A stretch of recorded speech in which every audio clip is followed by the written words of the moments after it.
Hello everybody, and welcome to today's episode of Downstream Outdoors. Today we're getting back into the plants a little bit. We're going to talk about a lot of different plants for food and different things like that. I do mention a couple times about medicinal properties of plants. I just want to state I'm not a doctor. I'm not trying to tell anybody to take certain things as a medicine. Please always just go to a doctor if you have a problem. Don't try these natural remedies because they don't always work for everybody. On that note though, I went around, this is a lot of things that you can find when you're out in the woods. Some of them we were hiking in the woods and I found them. Others I was out fishing and I found these plants. These are all things that you can use. You can go out and you can harvest them. You can do this yourself. You just have to learn what they are, okay? So today what we have is a bunch of clips of that exactly, of me walking around finding them things and showing you how you can use them or talking about how you can use them pretty rapidly. Enjoy. As part of our exploring the plants of central Pennsylvania, I'm down here today. I'm actually fishing today, but I stopped and I took a minute and I thought I'd talk about some of the plants that we might stumble across while we're fishing and what we could use them for, okay? Right here is a plant that many of you are going to know the name of, okay? It's very recognizable by the smell. This is wild spearmint, okay? Tastes just like the name insinuates. This is spearmint. They now grow it agriculturally on farms, but this is the wild stuff. It doesn't get any better than this. What we can do with this, we can make teas out of this. We can do it fresh. I know I really enjoy a good iced tea made out of this stuff. Now, this isn't the only plant here that's useful. I don't even have to move. If you look right here, this plant right here, this plant's called jewelweed. Okay? We're not going to eat this jewelweed. Some people call them touch-me-nots because they produce a little seed pod that whenever you touch the seed pod, it explodes. Okay, but jewelweed's what we're going to call it. Jewelweed is a very sappy plant. It's got a lot of juice in it. This juice is great for poison ivy. If you get yourself a case of poison ivy, go out and find yourself some of this jewelweed, start working it around. Anytime you buy poison ivy soap, generally you'll find this in it if it's homemade poison ivy soap. Okay? But we don't have to go very much farther. And look what we found right here. This is a wild grapevine. Okay? You can actually see right here where my hand's at. That's actually grapes right there. They're green, very small, not edible at this time. We come back here in October. Those things are delicious. They make great juice, make a great jelly. A lot of seeds in them, so they're not really a snacking grape, but they do have a good flavor. Now, all we're going to do is we're going to turn directly around.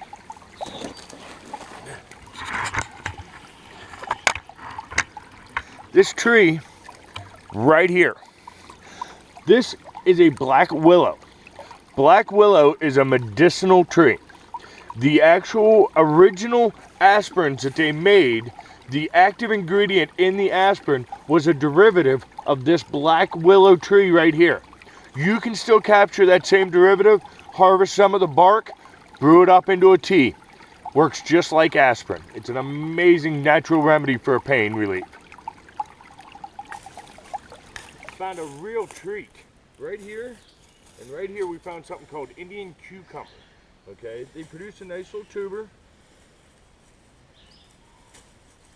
We dig down here in the ground. This one just got a little one. They're not real big. See, it's about all the bigger they are.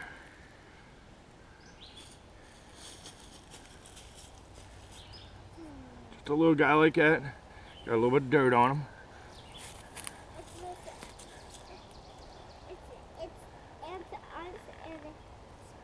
Just a little tiny guy like that, but That's delicious. That's real tasty. Okay. Great little find here. This here little plant here is known as dwarf ginseng. Okay. These are the seeds from the dwarf ginseng plant. A lot of times they produce a little star-shaped flower.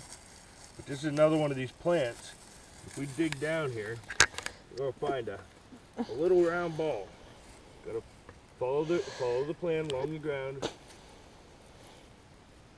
There it is. It's a little round ball we just pulled out of the ground there. This is very much, whoops,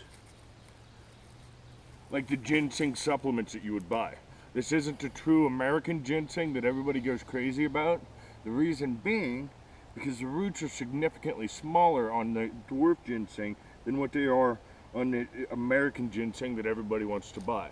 But that little root there, that little ball from this here little plant is ginseng, and it's absolutely edible. And it is very good for you. Everybody buying ginseng supplements when they can come right out here and find it themselves. Okay, one of the plants we found, we actually found it's a tree. We got a small version here, and we got a much larger, bigger version right here, right beside it. This is called a white pine tree. Okay. The way we identify a white pine tree is we pull off a cluster of the needles. Okay, you're gonna see these needles. They're about 4 inches long or so. Okay, and then we count the number of needles. There's 5 needles there. Everybody can see the 5 needles. Think about the word white. White has 5 letters in it. White pine has 5 needles in it. Okay? Now, what's significant about a white pine? A white pine, you can take these nice green needles here. You can make yourself a nice tea. Okay? This tea is very high in vitamin C. A serving of this tea contains about 500% of your daily value of vitamin C. And therefore, it's actually an approved treatment for scurvy, which is a lack of vitamin C. You can make a tea out of the needles. You can make a tea out of these young green, real tender shoots that come out in the spring. You can even see them here on the larger tree. It's got the young, tender shoots right here in the end. But these here young, tender shoots, you can not only make a tea out of, you can eat them right off the tree. Okay, here's another version of a tree. This is a small version. They do get much bigger. It's a birch tree. A lot of us Pennsylvanians are familiar with the soda, you know, the birch beer soda. They actually make that from a derivative of this tree, and you can actually see some of the bark off and taste like birch. It's quite delicious. You could also make a tea out of this if you wanted to.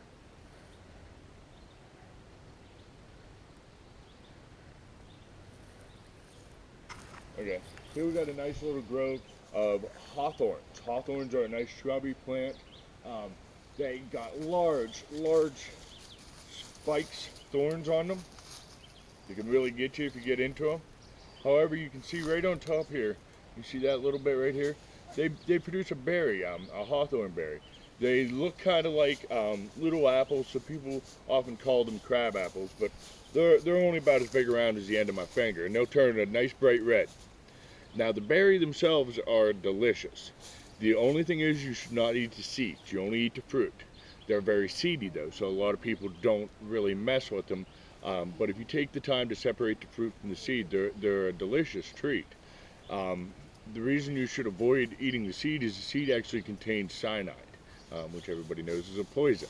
So, but the fruit is healthy, edible. They actually sell hawthorn supplements at the supplement stores. It's supposed to be good for blood pressure and your heart and such like that. But if you wanted to, you could always walk out in the woods and pick it for free. Well, that was it. Like I said, I'm not a medical doctor, so don't take any of that medical advice from any of that stuff. But it's all useful information. Like I said, most of this is for entertainment purposes. But there is a lot of useful knowledge out there that can be gained if people take the time to learn this knowledge and learn it from the right people. So until next time, be safe in what you gather. Be responsible in what you gather, and keep your line wet and out of the trees.